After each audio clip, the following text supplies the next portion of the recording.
The PulseChain story just keeps getting weirder and weirder. OKX talking about Richard Hart and PulseChain, and of course famous influencers chiming in. Uniswap listing PulseChain. All of these coincidental things have an eerie timing to them. The energy on social media feels like it's picking up. And of course, at the end of the video, I'm going to talk about the sacrifice wallet, the moves that it's making, the grand plan unraveling before our eyes. And you watching are going to understand something that the rest of the world, let alone the rest of crypto even, doesn't fully comprehend. I myself can't fully comprehend what's happening, but I believe that this will have positive implications. Now, first of all, let's look at OKX. OKX is a top 5 global exchange. Top 3 probably. And for people that don't remember, all the way back at the beginning of PulseChain, when PulseChain first launched, PulseChain was listed on OKX right away. No questions asked. It was right on one of the largest exchanges globally, not only in the USA, but Asia too. So we know that there's some heavy hitters, some industry titans that are well aware of Richard Hart. Now, for people that don't remember, about 3 months into the launch of PulseChain, they were hit with the SEC lawsuit. This SEC lawsuit caused a whole bunch of fear, uncertainty, and doubt. And of course, it also forced OKX to delist PulseChain off of their exchange, not because they probably wanted to, but because they had to. It was just policy. So now that the SEC victory has been claimed and Richard Hart defeated the SEC, PulseChain, Hex, and PulseX won. For those that don't know, the SEC case went on for about a year and a half, and eventually Richard Hart's lawyers and everybody got it dismissed, along with the community working side by side. Not only did the SEC not have jurisdiction over PulseChain, but they lost on failure to state a claim as well, meaning the judge dismissed the case because even if they did have jurisdiction, nothing that the SEC said was good enough to even amount to an official claim.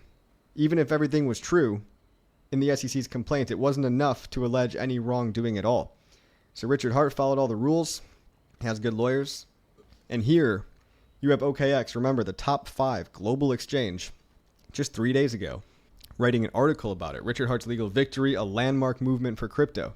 This is big news because clearly at least some industry titans have respect for Richard. Now, CZ is also rumored to at least acknowledge Richard Hart. We know that the Binance exchange likes to poke fun, but I would not be at all surprised if Richard and CZ have a mutual respect for each other, both being unfairly persecuted by the establishment, by the way. CZ went to jail for 4 months. Richard Hart never had anything like that. But the government's been causing a lot of problems for people that are just trying to expand cryptocurrency and create a more free and fair world and fix the money and give everybody an equal chance to get life-changing gains. So that's what OKX seems to see and seems to understand inherently about Richard Hart that a lot of crypto doesn't really get. So they're writing articles covering the legal victory, and maybe, just maybe, might we see OKX relisting PulseChain one day, maybe soon. I don't know. I don't have any insider information, but if any exchange is going to relist PulseChain, it's probably going to be OKX, who already had it listed 2 years ago, remember. So it wouldn't be that hard for them to just add it back in after the coast is clear. Now the runway is set. There's no more SEC case anymore. Case got dismissed. Trump and the regulatory environment is better than it's ever been. So it feels like we're just on the cusp here. Feels like we're on the come up. And of course, speaking of exchanges, we've got to talk about Uniswap today. Uniswap just listing, quote unquote, listing PulseChain. Now check this out. Follow me along.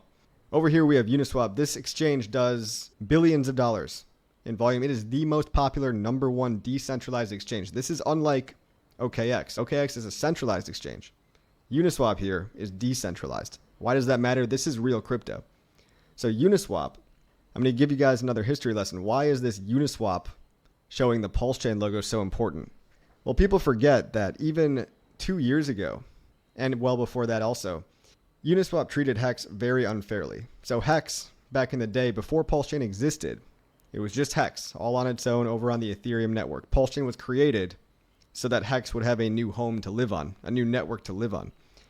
Now, the Hex community was up in arms against Uniswap for the longest time, and for good reason, because Uniswap had manually gatekept Hex off of an exchange that's supposed to be decentralized. You know, it's one thing for a centralized exchange to delist a coin. Because of maybe legal reasons, sure, they have to follow the laws, but a decentralized exchange, what Uniswap is supposed to be, is a place where anybody can list any token they want to. And mind you, Uniswap listed real scams, absolute real garbage. The FTT token, which was part of FTX that went bankrupt, that blew up, lost billions. Celsius token went to actual zero. Mashinsky's in jail, the founder. And all these other scam tokens were listed on Uniswap, while Hex, if you remember correctly back in the day, was manually delisted from Uniswap, meaning that you could search for Hex right here. You could search for Hex, it would come up. But when you clicked on it, it wouldn't let you select it because they had manually removed it from their token list. And this was extremely unfair. And the Hex community, rightfully so, would yell and scream online daily. It was a daily occurrence to be enraged at Uniswap for how could you do this? And Hex has been out for over 5 years, coming on 6 now. Never went to zero, never even had a bug. Hardcore community, yet everyone else calls it a scam. When really Uniswap was listing actual scams. And now Hex finally, I think just about a year ago, maybe a year and a half ago, Hex is now re-enabled on the front end. But here's another thing. Another win that happened just today. Shout out to Giga for getting this done with the GitHub pull request. Now if you search for PulseChain, for WPLS, you're going to see the PulseChain logo added right next to Wrapped Pulse over here. This is definitely a change of the tides. This is really something that we could have never imagined happening back in the days when Uniswap was so antagonistic towards Hex. I mean, Hex was like the only coin that they treated it that way. Hex was one of the only coins that was manually delisted. And man, the Hex community would go to war, seriously, online every single day.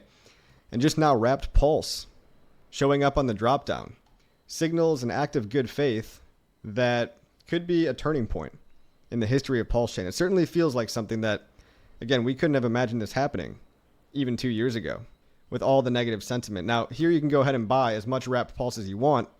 There's a small liquidity pool over here, about $200,000 liquidity. Great for marketing purposes because, again, this is the most used. Billions of dollars of volume flow through here every day. Millions of people use this every day. And now when they see Pulse, they're going to rest assured that they have the right ticker symbol. But the one thing I have to tell you guys is that if you use Pulse, if you buy WPLS over here, you need to bridge it into the PulseChain network. This isn't the final step. So if you're on Uniswap and you see Wrapped Pulse and you want to buy something, that's great. But you need to make sure you go to bridge.pulsechain.com, which I'm going to show you right here. This is bridge.pulsechain.com. And you're going to click on Launch PulseChain Bridge because once you buy that Wrapped Pulse over on Uniswap, you don't want to leave it here. You want to bridge it over to the network with more liquidity, more coins, and where the real community is at. So Pulse is like the gas token. Pulse is like the Ethereum for PulseChain. So you got to make sure you get this Pulse back to its home network where it belongs. That's why you bridge it over here. You go from the Ethereum network and you take your Wrapped Pulse, okay, and you bridge it into the PulseChain network. Do not forget this step because not only are you going into the environment that's got the entire community, more liquidity, more coins, but you've got all the undiscovered gems with all the massive price potential to pump. Okay, it's one thing to buy Pulse, but then you can go buy any number of other coins like PLSX or Hex. So if you are on Uniswap, it is nice to see Pulse listed here, but you do have to make sure you use that bridge. So to see this coin logo right here, Pulse and Hex, after all the mistreatment of years, could this be a new era in PulseChain's development? Time will tell, but a lot of other people have their eyes on it. And a lot of famous people have their eyes on it. Just yesterday, I mentioned Grant Cardone, 1 million followers, real estate mogul, was in a Twitter Spaces talking to PulseChain bros. Now, just today, we've got a new player who's not necessarily new. He's been here for a while. Mr. Jay Waller has been spotted getting a bag of Hex. He says he's got a bag of Hex and can't wait to watch it go up. Now, let's see the whole thread here. Okay. Jay Waller, he's one of these internet gurus, blue-collar, millionaire type of guy. He teaches people how to get rich. I actually have a lot of respect for this guy. I do follow him, and it looks like he follows me back. So thanks for watching, Mr. Jay Waller. If you're watching this, you're in the right place. The community's right here with you. We're betting on PulseChain. But look at this guy, 500,000 followers, and he's more than just an influencer account. Okay, this guy actually, he's got a lot of connections, a lot of high-profile people, because all these people in this echelon, they tend to hang out with each other because there's not many other people like them. I'm leading into my next point, which is Andrew Tate. But let's talk about this thread. So we got Mr. Hex Angelo. Now, well done, Mr. Hex Angelo. He's saying it's time to pull some folks aside and tell them to get into Hex. And Mr. Waller says, I've got my bag of Hex. Can't wait to watch it go up. So, Mr. Waller, glad to know that you'll be here to celebrate the glory when the time comes. Now, the interesting thing about this guy is that he's friends with Andrew Tate. And believe it or not, somebody did track Andrew Tate's wallets. Back in the day, they linked a couple of old wallets together. And now, I'm not going to do the chain analysis because I'm not so interested in wallet watching and snooping around, but someone already did this analysis. I did go verify it. The Tate brothers, one of them at least, or maybe somebody in their network, was also identified as being in a PulseX yield farm over on PulseChain. Now, a yield farm is more of an advanced strategy, which means the Tate brothers, not only are these people aware of PulseChain, but they're doing more advanced stuff. I mean, to do a yield farm, typically you have to know what you're doing in crypto. Like, you're not a newbie. You're not just a meme coin degenerate. You've been in crypto for years if you're doing yield farming. And the Tates were yield farming on PulseX, which is the main DEX on the PulseChain network. The main decentralized exchange is called PulseX. So Jay Waller, Tate, Grant Cardone, Rand Newer, Ivan on Tech, Altcoin Daily, all these high-profile guys, whether they're crypto influencers or what would you call this? Red pill, they're young male influencers. They teach dudes, young dudes, how to be better versions of themselves, how to make money, all this stuff. Can you imagine what they might be telling their private network behind the scenes? There's a lot more high-profile characters that have their eyes on what's going on here than people sometimes realize. PulseChain, it's a global network. It's still very small, but it's got the right people looking at it. So again, big respect to Jay Waller for shouting that out. Now, let's move forward to some PulseChain statistics. This is a great website here, PulseChain Stats. I'm going to show you guys something that a lot of people don't know about PulseChain. So Bitcoin is actually inflationary. Despite what everybody says about the 21 million cap, well, we're not at the 21 million cap yet. More Bitcoin gets printed every single day that gets dumped down to pay for electricity costs. And here's the thing about PulseChain, and the thing about Ethereum, and the thing about PulseX. They're actually deflationary. And you can go to this website here because it's got great charts. They're great for sharing. And one of the reasons I love this site is because it's got this little picture button here. So you can go to this site if you're ever looking for a reason of why should I buy PulseChain? Why should I buy Hex? Why should I buy PulseX? This website is full of irrefutable data and statistics, on-chain data that cannot be lied about, that gives you very compelling cases to be made for why PulseChain is severely underpriced. So look at the PulseChain daily burn and what people don't talk about. This is just one of many things, but I thought the chart was great because there's so many great charts here. But look, PulseChain is inflationary, yes, at a very small rate, sometimes 0.13%. But look what happens when the network activity picks up. Look what happened in December of 2024 when people were aping in. Remember when we went up 5x or 6x around this time last year? Well, around this time last year, this chart went down. And what does that mean? It means the fee burning from all the transactions going on exceeded the new pulse being minted from new validators making blocks.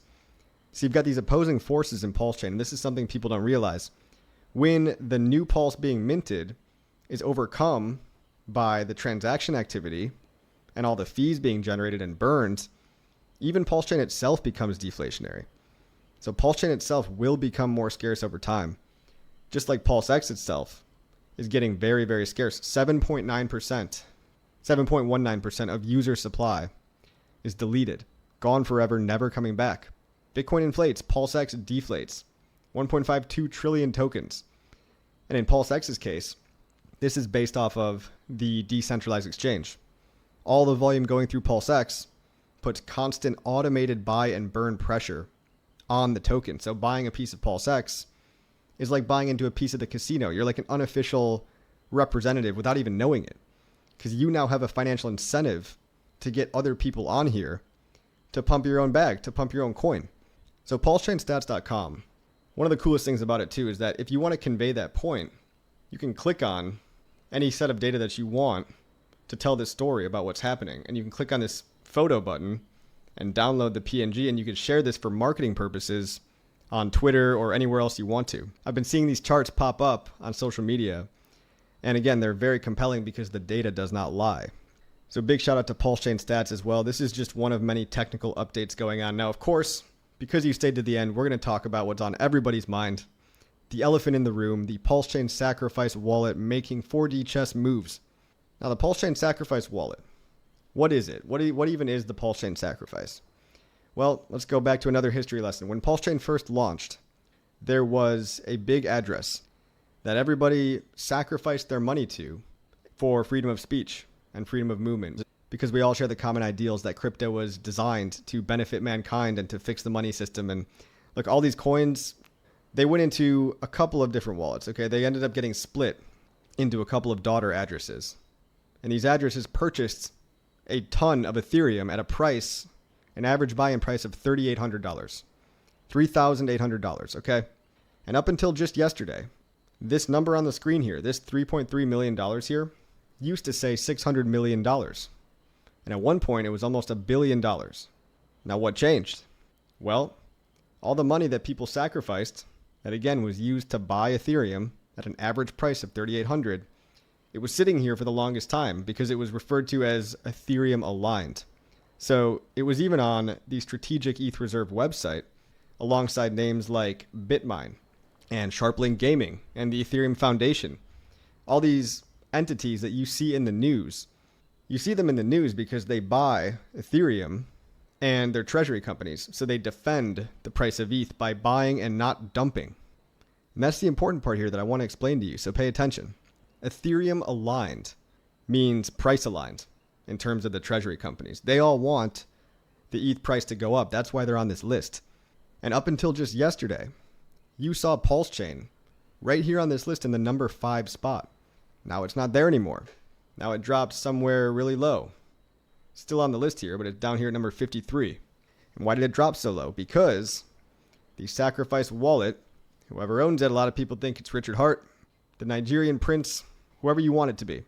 They moved the Ethereum from this set of wallets that everybody was watching to a fresh set of wallets. Now, some of this Ethereum in the past was seen going through Tornado Cash.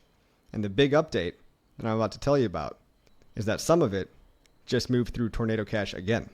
But regardless of the Tornado Cash, I'm going to give you my thoughts on that in just a minute.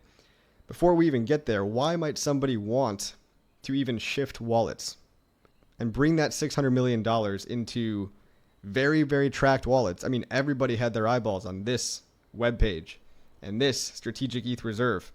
And now there's not much to look at. There's only $3 million in it. So what gives? Well, maybe, judging by the founder's tweets, the founder was tweeting at Vitalik Buterin, by the way. You know, the founder of Ethereum. The founder of PulseChain, Richard Hart, tweeted at Vitalik for dumping his Ethereum again. Now, here's the weird coincidence. Vitalik Buterin dumped 160,000 Ethereum just one day after the Sacrifice Wallet Treasury was seen moving the same number of ETH, 160,000 ETH. So these are these weird coincidental things happening that it's like, yeah, maybe it was coincidence, but it just feels like there's something more going on. Here's Richard Hart tweeting at Vitalik right after he dumped it. If you don't buy and hold ETH, you're not Ethereum aligned. It really is that simple. So if we're taking Richard Hart, there's not really much to read between the lines on this one. Okay, it really is that simple. If you are not holding Ethereum, then you're not Ethereum aligned. If you're dumping ETH, you're not aligned to the price of ETH. So for some reason, the Ethereum Foundation still gets a pass, even though they dump all the time, and they just dumped 600 million, which is a crazy number. And yet they're still Ethereum aligned somehow. Now, Richard Hart potentially does not want to be on this list very intentionally. Maybe he does not want to be on a list of companies that are strategically aligned to protecting the price of Ethereum. If, I don't know, maybe they decided that they were no longer interested in protecting the price of Ethereum. And maybe whatever entity this is no longer interested in not dumping the coins. You understand what I mean? You see where I'm going. And so it's one thing to move this ETH into other wallets, but it's another thing entirely to move it through Tornado Cash. And shout out to Martin right here, because he always provides not only the info, but he'll show you the transactions themselves. This guy posted the transaction hash on Etherscan where the PulseChain sacrifice funds just moved a couple of loops and then started being sent to Tornado Cash just now. So the days when you were able to track OA moves and think it would be exit liquidity are slowly coming to an end. Let the fun begin. Let the games begin indeed, and you can hop over here. I'll show you guys.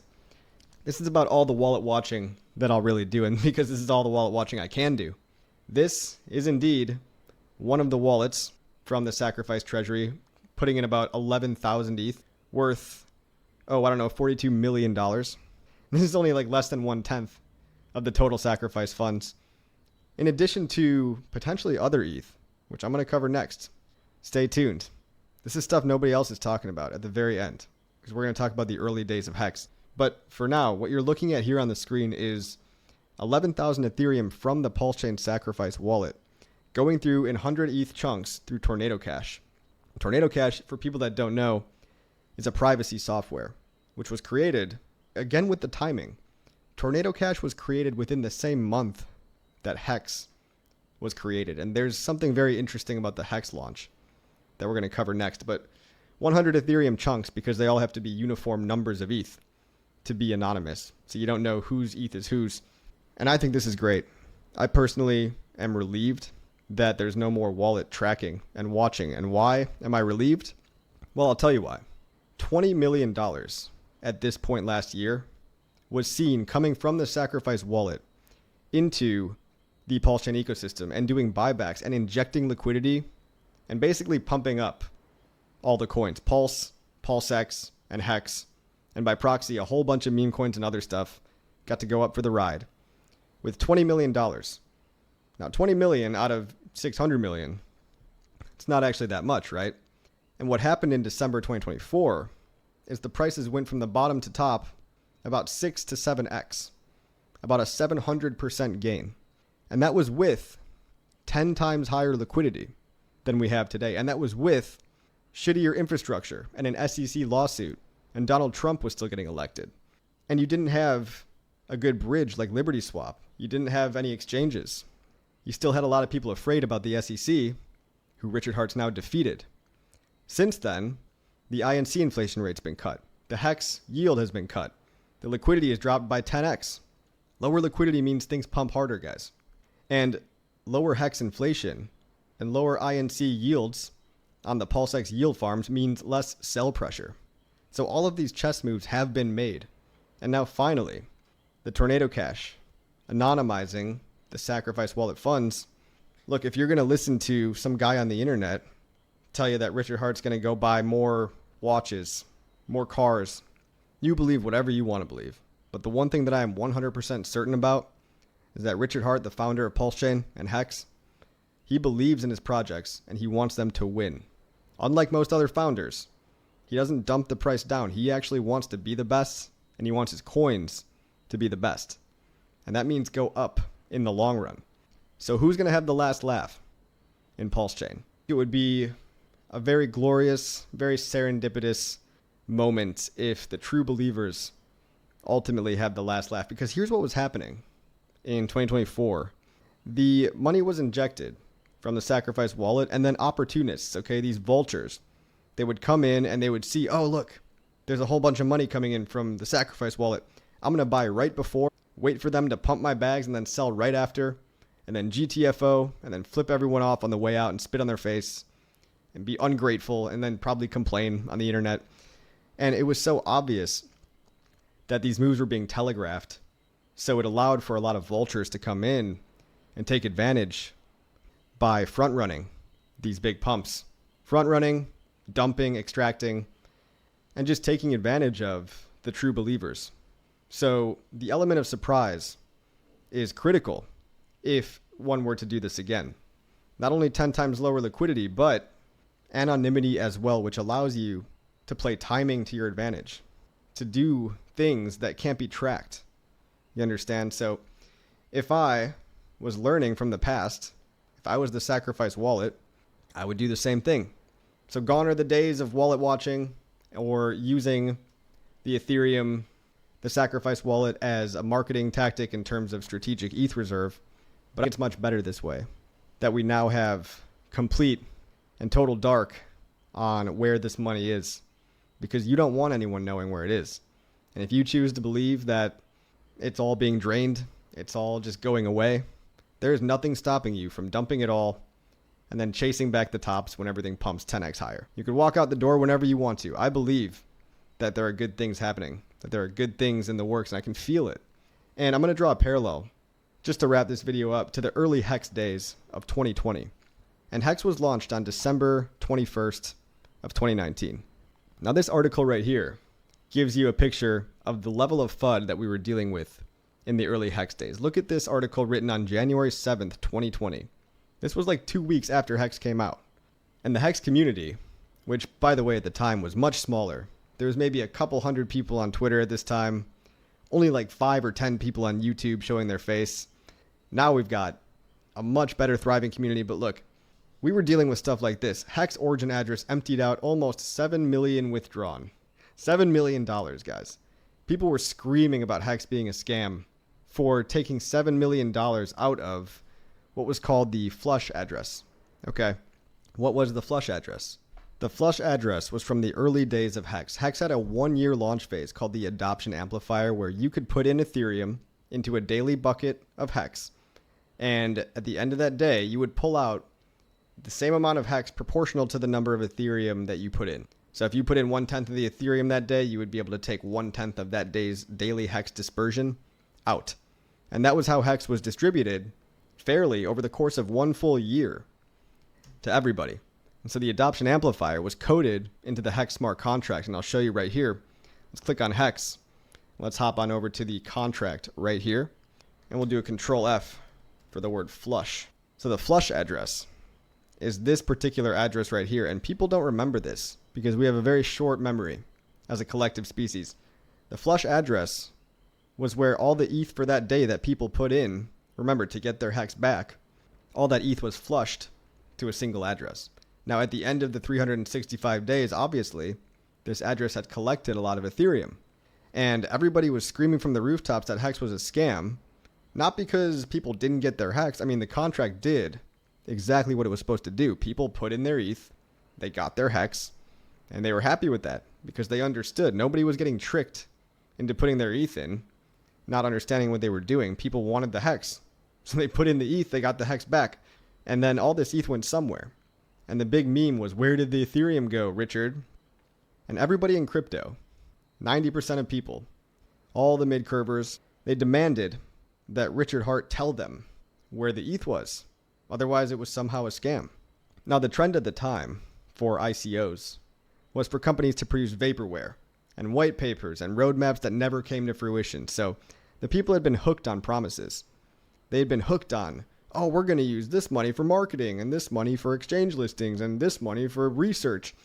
None of that ever came true. Most of the time, all the money that companies said they were going to use for something, they just dumped on retail the whole time. But retail is happy to get dumped on as long as they're getting lied to in the process. So with Hex, it was different because there were no lies. There were no promises. Now, Richard Hart is actually on camera saying, I do wish I could make you promises, but I need to follow the law here. And I need to not give you any expectations of profit from the work of others. Otherwise, I might be a security. The exact same thing he got charged for and got dismissed because he followed the rules unlike so many other people. He made a huge effort to actually follow the Howey test and to not be a security. And for this, he was hated. He was hated because he wouldn't give people comfortable lies. So now we're talking about orders of magnitude more money. We're talking about almost 100 times more money than $7 million. The sacrifice phase raised 600, 700 million.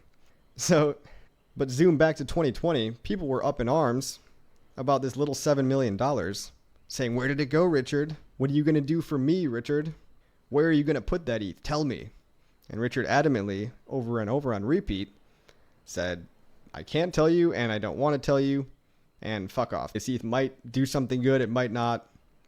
And if we read down this article, $7 million of ETH has been withdrawn from the associated Hex cryptocurrency after speculation that it was headed towards an exit scam. Now, was it an exit scam? Well, the price did dip 90% when it first came out because of articles like this.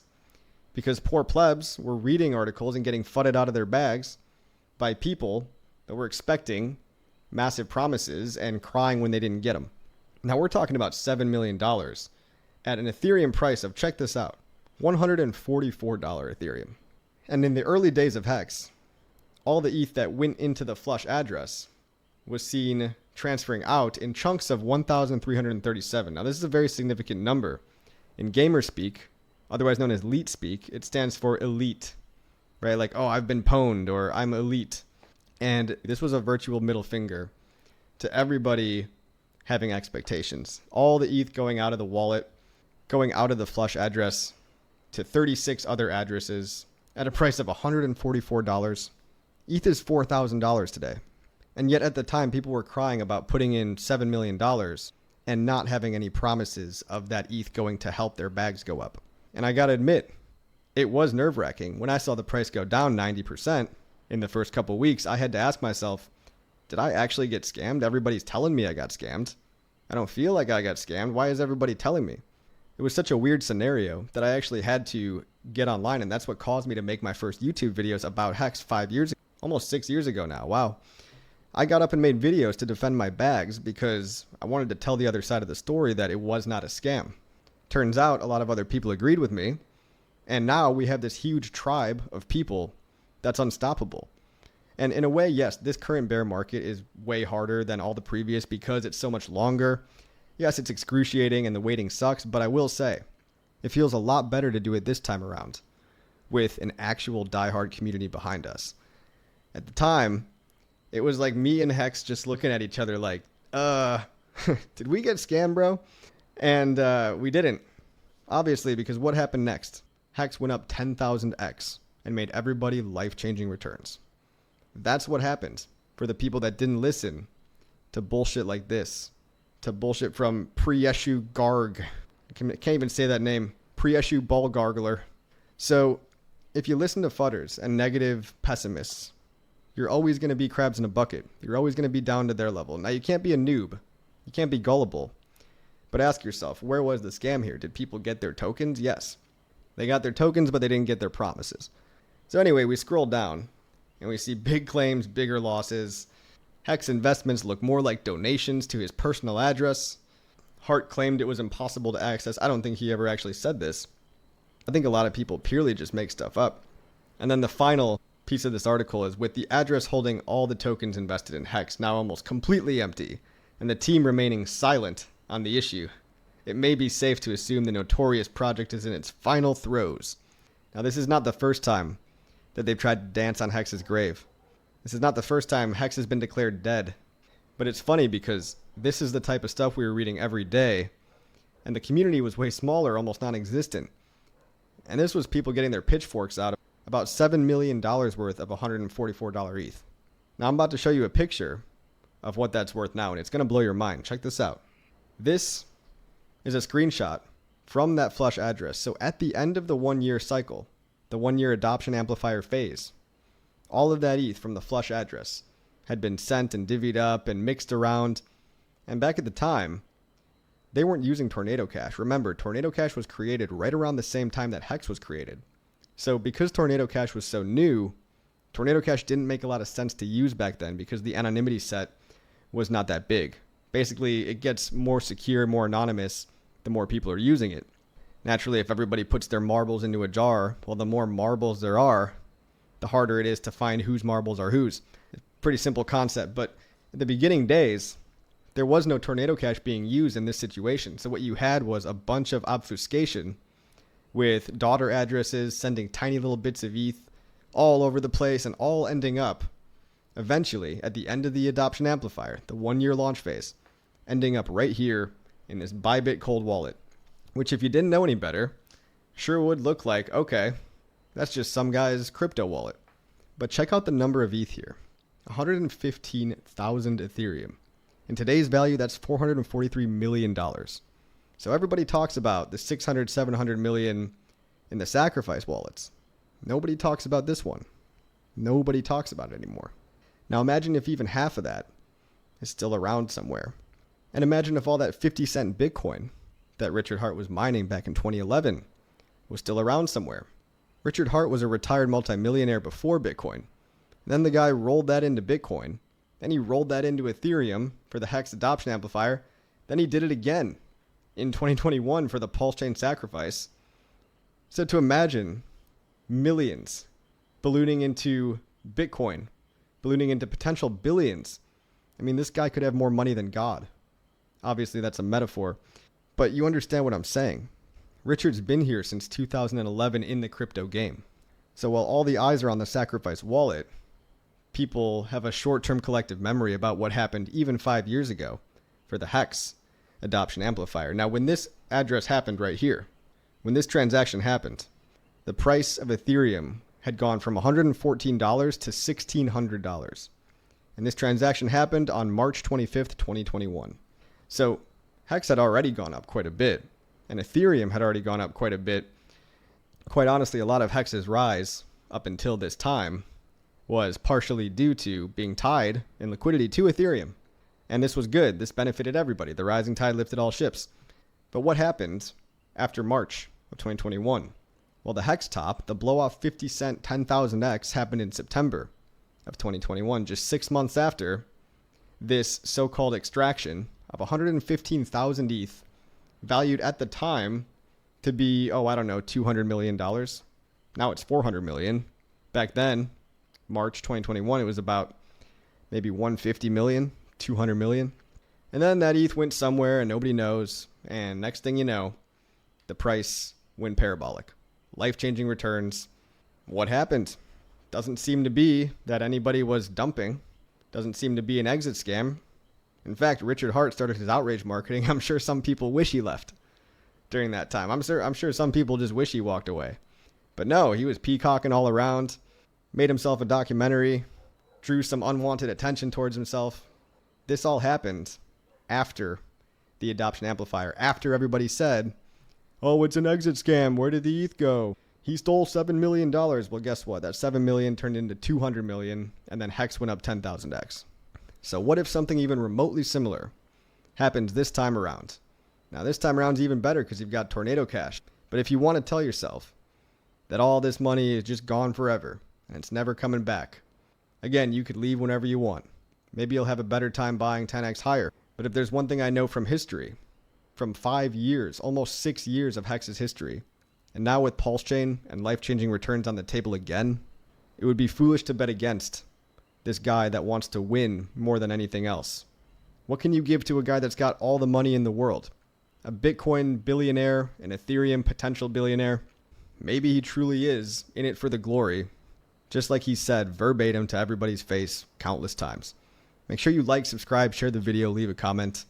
And by the way, if you ever want to talk strategy, or if you ever want some one-on-one help, I'm very active. You'll have my full attention if you go subscribe to me on my X channel. So follow me at CryptoCoffee369 on X. And if you need some tech support, or if you just want to talk to the whole group, we've got a very helpful, very friendly group over there. Press that subscribe button. You're also supporting the channel. And of course, there's only 24 hours in a day, so I can't answer everybody's questions. But if you subscribe, I'll be able to help you with whatever you need in terms of crypto stuff. So what do you think about all this? Is Richard Hart some 6-year long con scammer? Or is it the perfect storm of coincidence and setup and exchanges and famous people? And the runway is cleared and the Tornado Cash is activated. This is why anonymity is a good thing.